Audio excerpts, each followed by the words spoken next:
Bonjour à tous, bienvenue à 9h50 le matin, mercredi 13 juin. C'est sortir de sa zone de confort, se mettre en danger pour trouver, pourquoi pas, un nouvel équilibre. Laurent Petit, notre invité fil rouge, est un intrépide. Le chef 2 étoiles du Clos d'Essence à Annecy a un beau jour opéré un virage à 180 degrés, ne plus mettre de viande à son menu et cuisiner totalement local. Ce qui aurait pu être un fiasco a été un succès. Lui aussi a opéré un virage à 180 degrés. Jean-Paul Bozone, commercial sur les routes 200 jours par an, a décidé de tourner la page, de tout quitter pour mettre ses mains dans la terre et devenir potier à son rythme, à sa façon. Laurent Petit, artisan culinaire, c'est comme ça que vous vous définissez? Oui, depuis fort longtemps. Depuis fort longtemps. Ça, c'est certainement l'histoire d'avoir eu un père artisan boucher, notamment une campagne de communication sur l'artisanat dans les années 70-75 quand j'étais gamin. Et je crois que ça m'a pas quitté, ce mot artisan. Pourquoi il vous plaît ce mot artisan? Bah parce que c'est ce qui montre, c'est en opposition à tout ce qui peut être manufacturé, tout ce qui peut être industrialisé, et tout ce qui représente une surconsommation. Voilà, on reste dans l'humain, on reste dans des choses très proportionnées, voilà, toutes simples. Et avant tout, c'est les mains, quoi. C'est les mains. Alors, moi, ce que je ressens, Laurent, c'est que vous êtes un homme de tempête. La dernière fois que vous êtes venu sur ce plateau, vous avez dit « Oh, c'est un peu court, j'ai des choses à dire ». Donc, vous voilà. Et on va parler de ces tempêtes, Ouais. notamment ce virage de 180 degrés que j'évoquais dans les titres. Ouais. Racontez-moi, c'était quand? Eh ben, pour être très précis, c'était le 2 mars 2015, le jour où vraiment je décide. Maintenant, ça c'est certainement le jour, mais ça a mûri bien avant, quoi.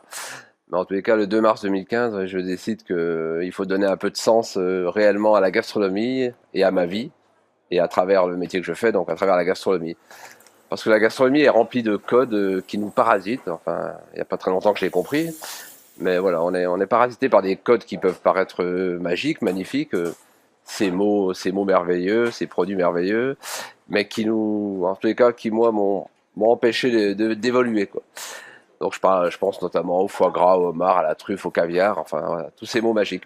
Mais ce sont des codes, donc on fait toute sa vie comme ça quand on met le doigt dans la gastronomie, quand on décide gamin que c'est vraiment ça qui va nous passionner, l'approche de la cuisine à travers la gastronomie. Mais je pense qu'on est, voilà, moi ça m'a bloqué, on est un peu handicapé par tout ça, parce que la gastronomie c'est associé, en effet, à la cuisine dans son sens, dans la perfection, mais en même temps c'est associé à une entreprise, à un commerce. Et donc, je me dis, ces mots magiques font qu'à un moment donné, dans un menu, vous allez équilibrer par ces mots magiques. Aujourd'hui, qu'est-ce qu'il y a à votre carte, enfin à vos cartes, à vos Bah, en tous menus? les cas, il y a plus des mots magiques au sens où on l'entend. Ce sont des mots tout simples comme le kohlrabi, le chou vert, voilà, bien sûr, tous nos poissons du lac, mais un champignon de Paris, enfin, tous des mots très simples et qui, par contre, là, font partie du quotidien des gens. Et là, on va atteindre une autre magie, parce que si on arrive à exprimer, à tirer la quintessence de ces produits qui paraissent tout simples, mais qui, à mes yeux, sont magiques, mais qui ne sont pas en consonance, alors là, d'un seul coup, ça devient énorme. Parce que vous connaissez le produit, quoi. Énorme. Bah, énorme parce que d'un seul coup, quand on voit ce qu'on peut faire avec un champignon, quand on voit ce qu'on peut faire avec du chou vert, voilà, quand on va en chercher la quintessence, c'est vraiment ce qu'il y a au cœur du produit, en sortir toutes les saveurs, toutes les textures, en ne s'appuyant rien d'autre que sur le savoir-faire, les fondamentaux de la cuisine, sans travailler non plus une mise en scène, tout ça, ce que j'appelle la simplicité, quoi. Et là, d'un seul coup, ça devient énorme parce que, comme je me répète, ça devient très lisible. Voilà. Alors, on sent que vous êtes à fleur de peau, on sent que vous mettez vos tripes dans ce combat, hein, Ouais. et en même temps, cette bascule, est-ce qu'elle vous a amené une certaine sérénité? Ouais, parce que bah, tout d'abord, je vous dis, ça a donné du sens à ma vie de cuisinier, mais en fait à ma vie d'homme, quoi. Il y a un côté citoyen, éco-citoyen, qui m'avait totalement échappé. Et là, d'un seul coup, j'ai l'impression que je fais autre chose que le métier de restaurateur, autre chose que la gastronomie. Je vois bien les conversations que j'ai avec les clients. Voilà, on a réellement mis du sens à la dégustation. Ouais, tout devient très limpide et aussi j'ai été, ça m'a enlevé ça m'a enlevé de toute comparaison, puisque maintenant mon parti pris est tellement fort et donc quelque part unique, puisque c'est moi, comme vous dites, c'est Ça- mes tripes, c'est ma sensibilité.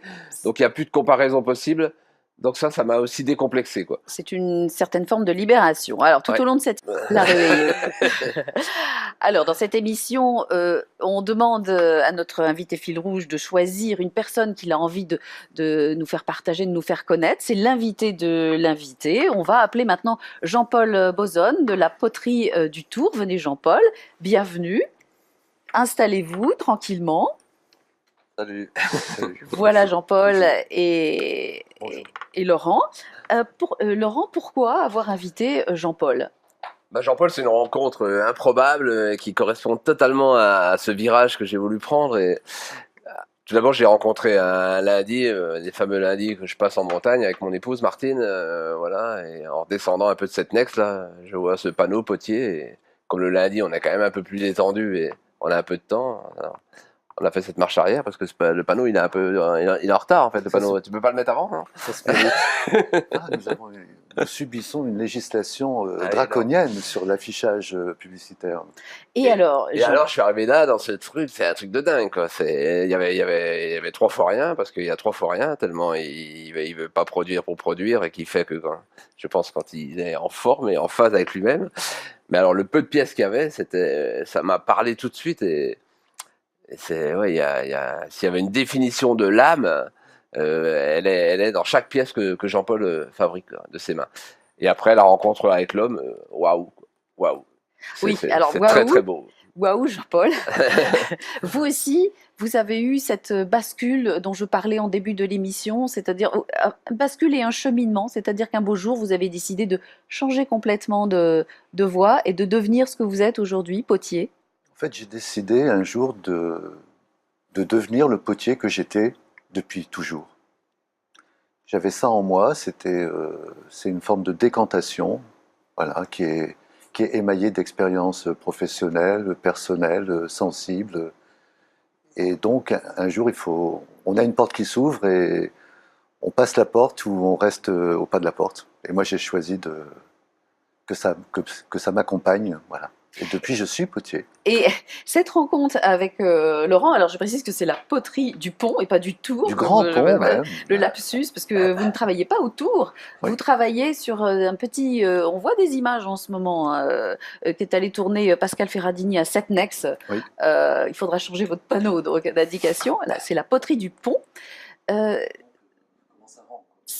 Il y a quelque chose de touchant que vous m'avez raconté, c'est que entre vous et Laurent, les pots les contenants que vous lui fournissiez servent à faire des recettes. Le contenant détermine le contenu.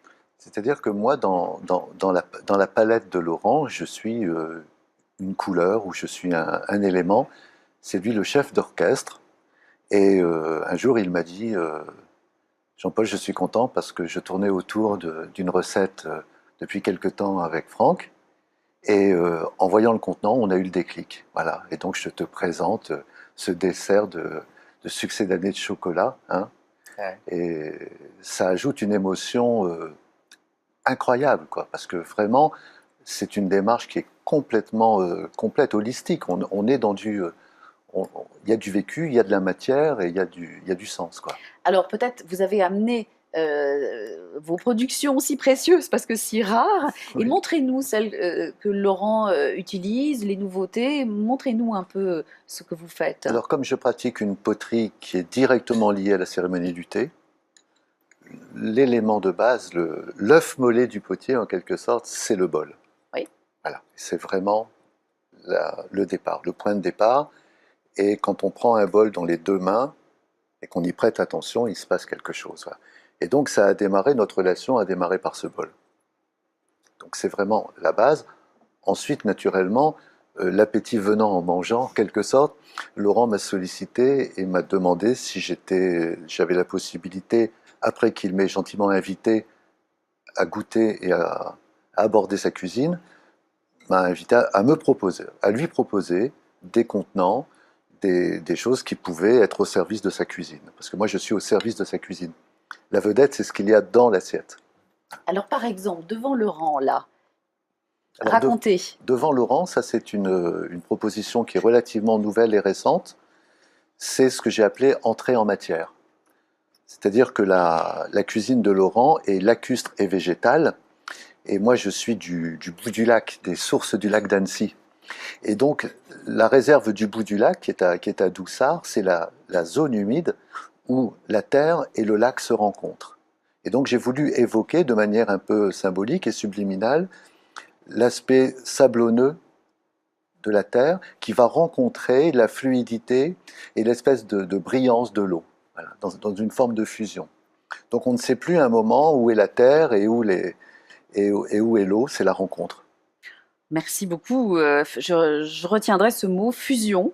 Alors, on va continuer l'émission, mais vous restez avec nous, Jean-Paul, pour nous accompagner avec vos poteries. Alors, je Avec précise plaisir. que, par exemple, ce vase que je tiens et votre production est absolument magnifique. On ressent tout de suite l'harmonie, effectivement, quand on le tient. Et je lance maintenant notre rubrique musicale Backstage. C'est les Glossy Sisters, tous les mêmes. Ok. Bon, vous allez continuer à travailler, Laurent Petit, vous mangerez cette assiette. Avec plaisir. Devant vous, une feuille avec un nuage de mots. Vous pouvez les commenter et je peux aussi les commenter. Je vais peut-être... Allez, on commence peut-être par étoile. C'est à moi de parler là. Ah oui, c'est à vous, Laurent. Ouais, c'est pas l'étoile des neiges. Hein. Étoile, cette troisième Bah, cette étoile. ah bah cette troisième étoile, vous avez pas mis d'ess à étoile, hein. Donc on va Mais parler justement. de la première. Mais c'est la troisième étoile. Vous Ouais. la visez, Ah, vous la d'accord. voulez. Bah, c'est le cheminement qui est intéressant, voilà. Ce serait pour qui, cette troisième étoile? Ça serait pour qui Ça serait pour, bien sûr, pour mon ego, ça c'est pas joli, mais pour l'histoire, pour les équipes, moi j'aimerais l'atteindre pour pouvoir expliquer le cheminement derrière. Et voilà. Peut-être que si je l'atteins un jour, ça voudrait dire que il y a une clé que j'ai trouvée. Et un peu comme tu disais tout à l'heure, ça veut dire que la porte, on a réussi à la passer, quoi. Ça vaut le coup de faire tout ça. Voilà. Et donc, voilà. Alors, Mais- on continue peut-être, Oui. simplicité. Ça vous convient, simplicité? Non, parce que moi, le mot qui m'habite vraiment, c'est pas simplicité, c'est simplexité. Ah oui, vous en avez Ouais. parlé tout à l'heure, simplexité. Voilà. On y était presque. Ou Ouais. mamie. Ou mamie. Umami, bah, ça me rappelle voilà, mes petits voyages au Japon. Les Japonais qui vous font comprendre la pureté de la cuisine, la pureté du produit, la recherche intrinsèque du produit, tout ce qu'il a à donner dans sa propre structure et aussi dans son âme. Et ce goût qu'on appelle le goût umami, la cinquième saveur, c'est vraiment il n'y a que ce peuple-là qui pouvait nous faire mettre le doigt dessus, quoi. Ça se passe. Ah non, j'attendais. J'ai goûté déjà. C'est de la nette. C'est un peu émouvant pour vous, Alain? Oh, il est habitué Oh non, à ce que je joue ta cuisine. Il va y avoir le présent, puis après il y aura le off, quoi. Ah, non, mais Non, faites-le off tout de suite, Laurent. Bah, ce qui est vraiment bien, c'est voilà, c'est ce côté texture, voilà, le produit, comme on devrait tous le goûter au moins une fois, quoi. Moi j'ai l'habitude de dire que la cuisine, ça commence par la taille, quoi. C'est-à-dire selon les choses très faciles à comprendre, hein. Pour bien comprendre, vous mangez des carottes râpées ou vous mangez une carotte même crue mais entière, Rien à voir. rien à voir. Et bien quand on a compris ça, voilà, donc, on s'exprime à travers la taille. Donc la première chose, c'est le couteau qui va faire la cuisine, et ça on l'apprend vraiment au Japon, ils mettent le doigt dessus. Et pour moi aujourd'hui c'est essentiel dans toutes mes recettes, je travaille beaucoup là-dessus, quoi. Et puis après ça, il y a le petit relief, l'assaisonnement, l'acidité qui est apportée par le yuzu, des arômes complexes avec tous les aromates, ça c'est très bien. Et puis je plaisante pas quand je dis que le petit asticot là, comment vous l'appelez là, il va très très bien. Il va Le très, petit très verre bien. de farine. Ouais. Bon, eh bien, on va retrouver tout de suite Marine Michelier pour bien. reprendre contact avec l'actualité dans nos 3 antennes, Grenoble, Lyon et Clermont. Vous bien avant de partir. Voilà. Alors, justement, pendant que vous allez déguster Avec plaisir. Voilà, le plat Merci. d'Alain sans insectes. Vous êtes sûr que vous voulez pas goûter un petit Non, je suis insecte? sûre, merci Valérie. Mais moi j'ai survécu, hein, je vous J'en doute assure. pas, je vous vois, mais non. Alors la météo, sans carte, pardonnez-nous, ça s'améliore. La dépression s'éloigne vers la Corse, les pauvres. Mais des averses sont quand même prévues sur l'arc alpin cet après-midi. De belles éclaircies sur l'Auvergne et le sud de de l'Ardèche. Température sous la normale à cause du vent du nord. Et demain, le ciel se dégage. Le soleil dominera en plaine. En montagne, ça restera plus nuageux. Jean-Paul, Alain, Clément, Lisa, le mot de courage. Et j'ai une dernière phrase pour vous dire au revoir. C'est dans les utopies d'aujourd'hui que se trouvent les solutions de demain. C'est signé Pierre Rabhi. C'est pour vous, Laurent. Merci à tous. À très bientôt.